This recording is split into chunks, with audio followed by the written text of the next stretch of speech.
안녕하세요. 김낙준 목사입니다. 한 주도 행복하게 잘 지내셨습니까? 오늘은 로마서 14장 13절에서 19절의 말씀을 가지고 해피 추석이라는 제목으로 하나님의 말씀을 전하겠습니다. 내일이 한가위 추석입니다. 추석은 우리 최대 명절 가운데 하나이죠. 더도 말고 덜도 말고 한가위만 같아라는 말이 있을 정도로 한가위는 부족함이 없는 풍요로움과 넉넉함을 상징하는 명절입니다. 그런데 이번 추석 명절은 코로나로 인해 예전처럼 명절 분위기가 나지도 않고 가족이 함께 모이기도 쉽지 않을 것 같습니다. 명절이라고 모든 사람들이 다 들뜨고 좋아하지는 않는 것 같습니다. 명절 스트레스 때문에 오히려 명절이 오기를 바라지 않는 사람들도 있습니다. 명절에 발생하는 스트레스는 주로 사람들과의 관계에서 옵니다.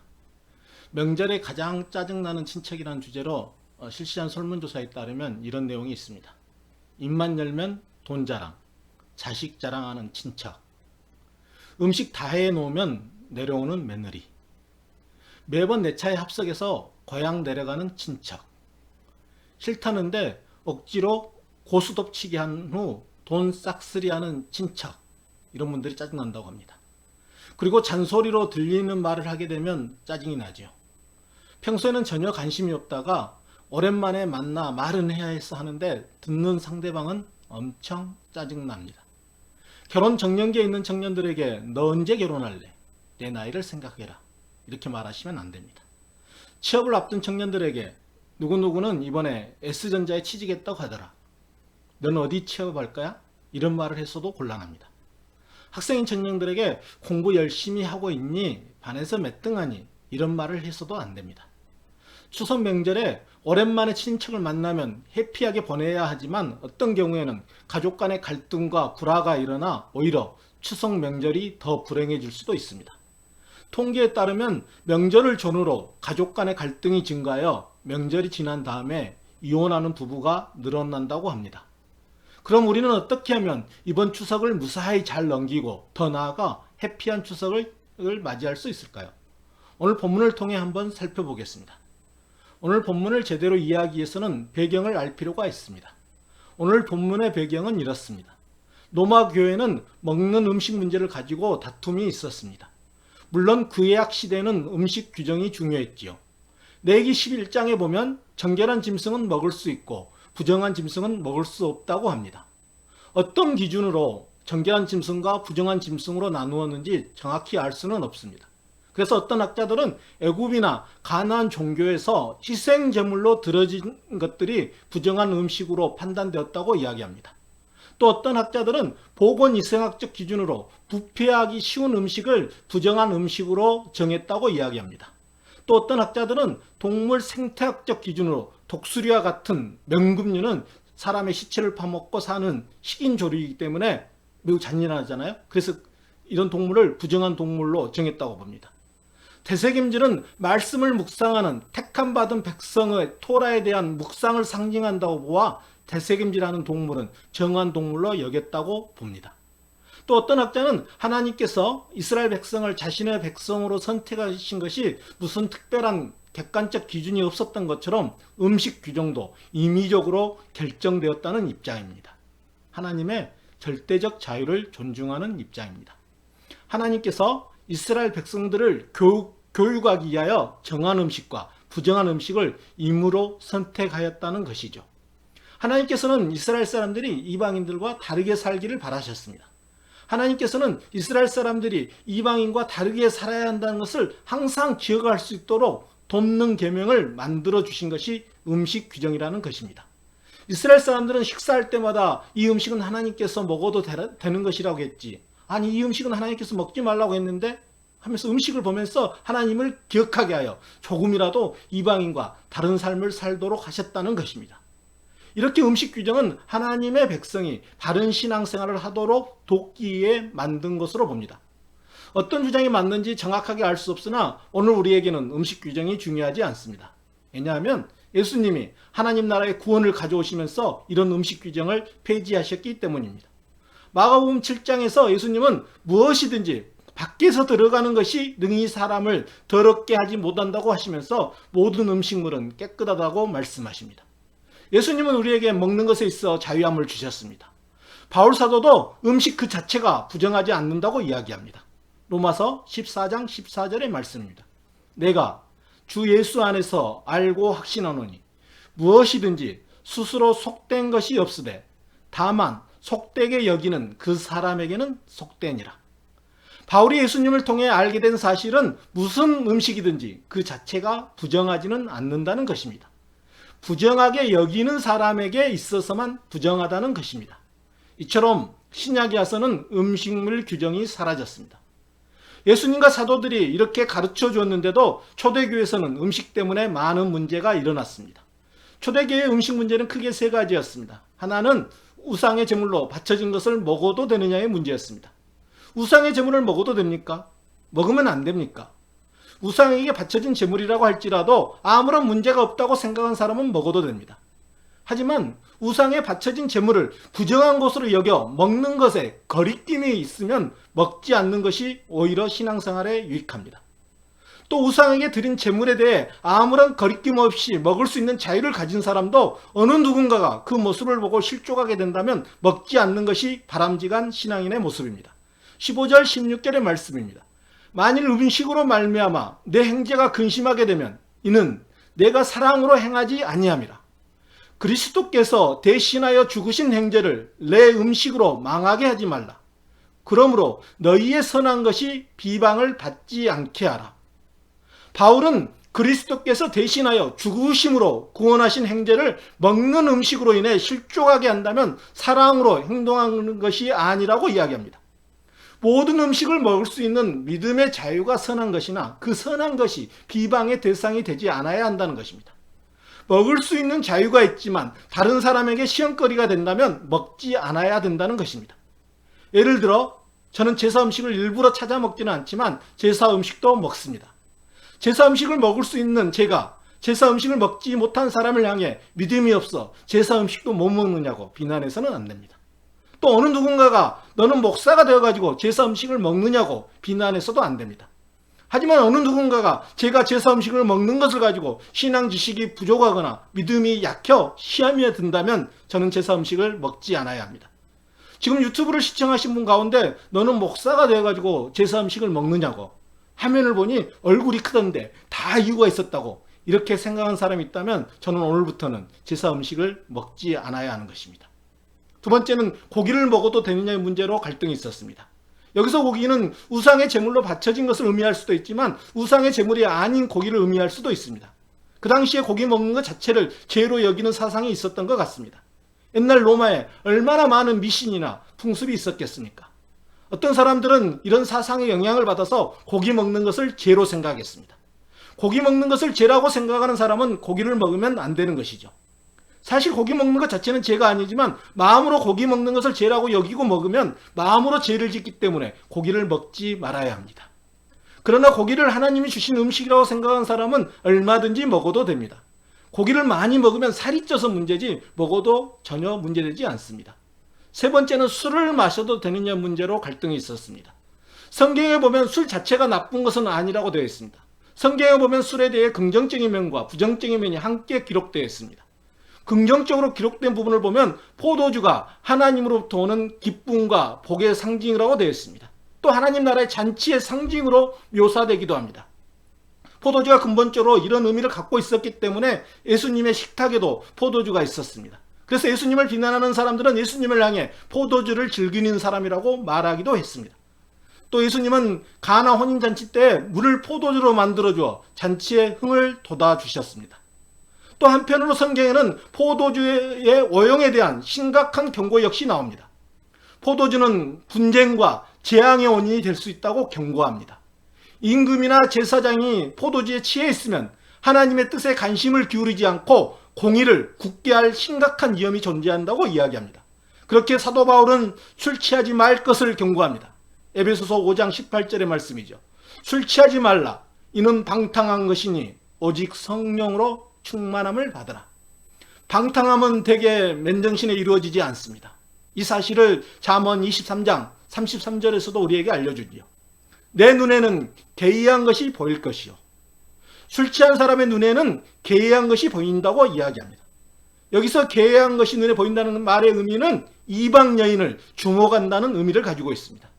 술 취함으로 인해 성적 범죄에 빠져들게 된다는 것을 의미합니다. 술 취한 사람들의 유행은 다양하다고 합니다. 혹시 여러분 어떤 유행인지 한번 자신을 점검해 보시기 바랍니다. 에로 영화형, 무조건 이유 없이 옷을 벗어 젖힌다. 삼류극장형, 필름이 끊긴다. 청문회형, 횡설수설, 묻지도 않은 얘기를 하고 또 한다. 무단 발포형, 술집이건 존봇대건 가리지 않고 오줌을 싼다. 변사형, 울먹이는 목소리로 신세 한탄을 끊임없이 늘어놓는다. 김삿가형, 술자리에서 어느새 사라져 갈 곳을 잃고 정처 없이 길거리를 방황한다.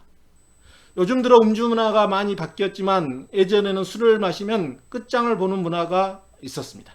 내일이 없는 문화였습니다. 저는 말투나 외모와 달리 고향이 서울이 아닌 시골입니다. 제가 어릴 때만 해도 마을의 최고 어르신이 매일 바뀌었습니다. 어떤 분이 어르신이게요? 바로 술 취한 분이 그날의 마을의 어르신이었습니다. 고래고래 고함을 쳐 온 동네를 떠들썩하게 만들고 가족들을 괴롭혔습니다. 이런 우리나라 음주 문화를 보고 복음이 전해질 당시 선교사님들은 한국교회는 술이 사람에게 좋지 않은 영향을 미칠 때가 많으므로 술을 아예 먹지 말라고 가르쳤습니다. 이래야 금주가 한국교회의 전통이 되었습니다. 그렇게 술을 먹느냐 먹지 않느냐의 여부가 신앙이 좋고 나쁨을 가르는 기준이 될 수는 없습니다. 그렇다고 한국의 그리스도인이 술을 아무 곳에서나 자유롭게 먹는 것은 올바른 신앙은 아닙니다. 교회를 다니고 있는 사람들 가운데 혹은 교회를 다니지 않는 사람들 가운데 그리스도인은 술을 당연히 먹지 않는다고 생각하는 사람들이 있습니다. 그렇게 내가 술을 먹음으로써 다른 사람의 마음에 불편함이 생긴다면 술을 먹지 말아야 합니다. 내 양심으로는 술을 먹는 것이 죄가 되지 않는다고 생각할지라도 나의 술 먹는 모습을 보고 누군가가 불편해한다면 먹지 않는 게 바른 신앙인의 자세입니다. 이렇게 노마교회 성도들 중에는 신앙생활을 잘하기 위해 몇 가지 음식을 먹지 않는 사람들이 있었습니다. 반대로 모든 음식을 하나님의 선물로 생각하고 감사하며 먹는 사람도 있었습니다. 그러면 어느 쪽이 맞는 것입니까? 둘 다 맞지요. 로마서 14장 6절의 말씀입니다. 먹는 자도 주를 위하여 먹으니 이는 하나님께 감사하며 먹지 않는 자도 주를 위하여 먹지 아니하며 하나님께 감사하느니라. 그러니까 음식은 먹어도 되고 먹지 않아도 되는 일입니다. 음식을 먹는 문제로 다른 사람을 비난해서는 안 됩니다. 어떤 음식을 먹는 사람이 그것을 먹지 않는 사람을 믿음이 약하다고 비난해도 안 되고 먹지 않는 사람이 먹는 사람을 방탕하다고 비난해서도 안 됩니다. 그런데도 로마 교인들 가운데는 음식을 먹는 문제 때문에 서로 비난하고 싸우는 일이 많았습니다. 얼마나 답답한 일입니까? 오늘 본문은 바로 이런 상황에서 사도 바울이 가르침을 주는 말씀입니다. 바울은 지금 로마교회 성도들에게 해도 되고 안 해도 되는 음식 규정으로 싸우는 것은 아무런 의미가 없다고 이야기합니다. 먹는 음식을 가지고 싸우지 말라는 것입니다. 바울은 음식과 같은 것은 하나님 나라의 본질이 아니고 진짜 하나님 나라의 본질은 의와 평강과 희락이라고 가르쳐줍니다. 로마서 14장 7절에 보면 하나님의 나라는 먹는 것과 마시는 것이 아니라 오직 성령님 안에 있는 의와 평강과 희락이라. 바울은 그리스도인들이 음식과 같은 문제로 갈등하고 분쟁할 것이 아니라 온 교회가 화평과 덕을 세우는 일에 힘쓰라고 권면합니다. 로마서 14장 19절의 말씀입니다. 그러므로 우리가 화평의 일과 서로 덕을 세우는 일을 힘쓰나니, 여기서 화평의 일은 화목과 관련된 일입니다. 서로 화목하기 위해서는 먼저 상대방을 이해하고 공감해 주어야 합니다. 예를 들어 명절에 부부싸움이 많이 일어나는 것도 상대방을 이해하고 공감해 주지 않기 때문이라고 합니다. 전문가들은 상대방을 공감만 해줘도 이혼까지 가지는 않을 것이라고 조언합니다. 오랜 기간 함께 해온 배우자라고 해도 내 부모나 형제 친척 등이 나만큼 편하지 않는다는 것을 인정해야 한다고 합니다. 만약 배우자의 마음을 이해하지 않고 우리 어머니는 그런 의도로 한 행동은 아니었을 거야, 예민하게 받아들이지 마, 내 동생은 별 생각 없이 한 말이지, 그냥 잊어버려, 이런 식으로 말을 한다면 배우자는 자신의 감정이 무시당한다고 생각한다고 합니다. 그렇게 무슨 일이 있었고 누가 잘못했나를 따지지 말고 배우자가 느낀 감정에 집중하고 그것을 인정해 주는 것이 중요하다고 합니다. 당신은 그거에 섭섭했구나. 당신 입장에서는 그렇게 받아들일 수 있겠다. 기분 나빴겠다. 라고 이런 식으로 공감만 해줘도 배우자는 크게 위로를 받는다고 합니다. 또 시댁이나 처가에서 일하는 것을 당연히 여기서도 안 된다고 하네요. 사위로서, 며느리로서 당연히 해야 할 도리라고 생각하지 말고 내 배우자가 노력하는 것에 대해 인정하고 지지하고 고마워해야 한다고 합니다. 예를 들면 우리 부모님께 살갑게 대해줘서 고마워. 설거지가 너무 많아서 고생했지. 운전하느라 고생 많았어. 우리 조카들이랑 너무 재밌게 놀아주더라. 이런 말을 하여 힘쓴 배우자의 수고를 알아주고 감사한 마음을 표현한 것이 중요하다고 합니다. 이번 추석 명절에 꼭 실천해 주셨으면 좋겠습니다. 또 여기서 덕은 옳고 착하고 빛나고 아름답고 따스하고 부드러운 마음씨나 행실입니다. 그러므로 이 덕이란 말은 그리스도인들의 생활에 필수적인 요소라 할 수 있습니다. 덕을 세우는 사람은 남의 판단을 받지 않도록 자기 행실에 조심합니다. 자신이 옳다고 생각할지라도 덕이 있는 사람은 다른 사람의 판단을 받지 않도록 조심스럽게 행동합니다. 화평의 일과 덕을 세우는 일은 서로 사랑으로 섬겨줄 때 가능합니다. 그리스도를 따르는 우리는 화평의 일과 덕을 세우는 일에 앞장서야 합니다. 하지만 현실에서는 서로 화목을 추구하고 덕을 세우는 일이 그리 쉽지 않습니다. 서로 화목하지 못하고 분열하고 갈등하는 경우가 많습니다. 서로에 대한 사랑과 배려로 세우기보다는 서로 디스하여 무너뜨리는 경우가 많습니다. 하지만 그리스도인 저와 여러분은 평강과 덕을 세우는 일에 최선을 다해야 합니다. 평강과 덕을 세우는 일도 우리 힘으로 쉽지 않습니다. 오늘 본문 17절에서 알려준 것처럼 성령 하나님이 도와주실 때 가능합니다. 성령님이 도와주시지 않으면 결코 제약된 본성을 가지고 있는 우리는 화평의 일과 덕을 세우는 일을 하지 못합니다. 우리가 성령님 안에 있을 때 화평의 일과 덕을 세우는 일을 할 수 있습니다. 우리 그리스도인이 화평의 일과 덕을 세우는 일을 하게 되면 어떤 결과가 발생합니까? 하나님을 기쁘시게 하고 사람들에게도 칭찬을 받을 수 있습니다. 로마서 14장 18절입니다. 이로써 그리스도를 섬기는 자는 하나님을 기쁘시게 하며 사람에게도 칭찬을 받느니라. 그리스도를 섬기는 사람들은 하나님의 기쁨인 동시에 다른 사람에게도 칭찬을 받을 수 있어야 합니다. 우리 그리스도인들은 하나님께 기쁨이 되는 존재가 되어야 하지만 다른 사람들에게도 칭찬을 받는 존재가 되어야 합니다. 우리는 이번 추석에 서로 화평과 덕을 세우는 일을 함으로 하나님의 기쁨이 되고 사람들에게도 칭찬을 받는 그리스도인이 되어야 합니다. 화평과 덕을 세우는 일은 이번 추석뿐만 아니라 가정에서나 교회에서나 직장이나 학교를 비롯한 모든 공동체에서 반드시 필요한 일입니다. 우리 그리스도인이 화평과 덕을 세우는 일에 앞장설 때 행복한 공동체를 만들 수 있습니다. 화평과 덕을 세우는 일을 할 때 하나님을 기쁘시게 하며 사람에게도 칭찬을 받을 수 있습니다. 하나님께서는 오늘 본문을 통해 우리들이 하나님을 기쁘시게 하고 사람들에게도 칭찬받는 햇빛 추석을 보내기 위해서 어떻게 행동해야 하는지 알려주셨습니다. 우리가 햇빛 추석을 보내기 위해서는 중요하지 않는 비본질적인 부분을 가지고 서로 싸우는 것이 아니라 화평의 일과 덕을 세우는 일에 힘써야 합니다. 하나님께서는 저와 여러분이 햇빛 추석을 보내길 간절히 바라고 계십니다. 기도하시겠습니다. 하나님 아버지, 이번 한가위 때는 저희들이 화평의 일과 덕을 세우는 일에 힘써 하나님을 기쁘시게 하고 사람에게도 칭찬받는 햇빛 추석이 될 수 있도록 이끌어 주시옵소서. 예수님 이름으로 기도하옵나이다. 아멘. 추석 연휴를 비롯한 한 주도 행복하게 잘 보내시길 바랍니다. 감사합니다.